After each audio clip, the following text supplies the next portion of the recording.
অসুস্থ নেওয়া হলো সিএমএইচে।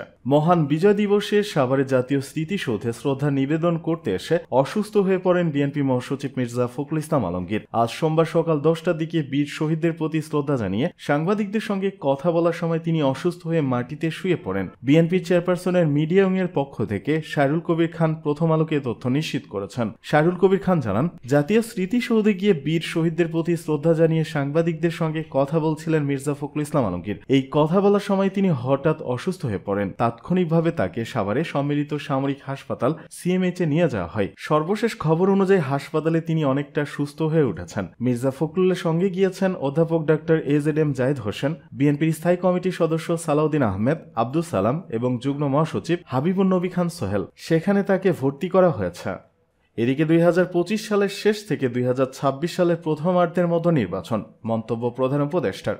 আগামী বছর 2025 সালের শেষ দিক থেকে 2026 সালের প্রথমার্ধের মধ্যে দেশে জাতীয় নির্বাচন হবে বলে জানিয়েছেন প্রধান উপদেষ্টা অধ্যাপক ডক্টর মোহাম্মদ ইউনূস। মহান বিজয় দিবস উপলক্ষে আজ সোমবার জাতির উদ্দেশ্যে দেওয়া ভাষণে নির্বাচনের এই রূপরেখা তুলে ধরেন তিনি। উপদেষ্টা বলেন, যদি অল্প কিছু সংস্কার করে ভোটার তালিকা নির্ভুলভাবে তৈরি করার ভিত্তিতে নির্বাচন সম্পন্ন করতে হয়, তাহলে 2025 সালের শেষের দিকে নির্বাচন অনুষ্ঠান হয়তো সম্ভব হবে। আর যদি এর সঙ্গে নির্বাচন প্রক্রিয়া এবং নির্বাচন সংস্কার কমিশনের সুপারিশের পরিপ্রেক্ষিতে এবং জাতীয় ঐক্যমত্যের ভিত্তিতে প্রত্যাশিত মাত্রা সংস্কার যোগ করি, তাহলে আরও অন্তত 6 মাস অতিরিক্ত সময় লাগতে পারে। মোটা দাগে বলা যায় 2025 সালের শেষের দিক থেকে 2026 সালের প্রথমার্ধের মধ্যে নির্বাচনের সময় নির্ধারণ করা যায়। আজ সকাল 10টায় জাতির উদ্দেশ্যে দেওয়া প্রধান উপদেষ্টার এই ভাষণ একযোগে সম্প্রচার করছে বিটিভি ও বিটিভি ওয়ার্ল্ড। এ সময় দেশবাসীকে মহান বিজয় দিবসের শুভেচ্ছা জানিয়ে প্রধান উপদেষ্টা বলেন, আমি সকল প্রধান সংস্কারগুলো সম্পন্ন করে নির্বাচন আয়োজন করার ব্যাপারে বারবার আপনাদের কাছে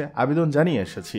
ডক্টর মোহাম্মদ ইউনূস আরো বলেন, প্রথমে সবচেয়ে বড় কাজ ভোটার তালিকা হালনাগাদ করা। এটা এমনিতেই কঠিন কাজ, এখন কাজটা আরো কঠিন হলো এজন্য যে গত 3টা নির্বাচনে ভোটারদের অংশগ্রহণ করার সুযোগ ছিল না, ভোটার তালিকা যাচাই করার সুযোগ হয়নি কারোর। গত 15 বছরে যারা ভোটার হবার যোগ্য হয়েছে তাদের সবার নাম ভোটার তালিকায় তোলা নিশ্চিত করতে হবে। এটা একটা বড় কাজ। ছাত্র জনতার অভ্যুত্থানের পর এখানে গলদ রাখার কোনো সুযোগ নেই। দীর্ঘদিন পর এবার বহু তরুণ তরুণী জীবনে প্রথমবারের মতো ভোট দেবে। অতীতে তাদেরকে সে অধিকার এবং আনন্দ থেকে বঞ্চিত করা হয়েছিল।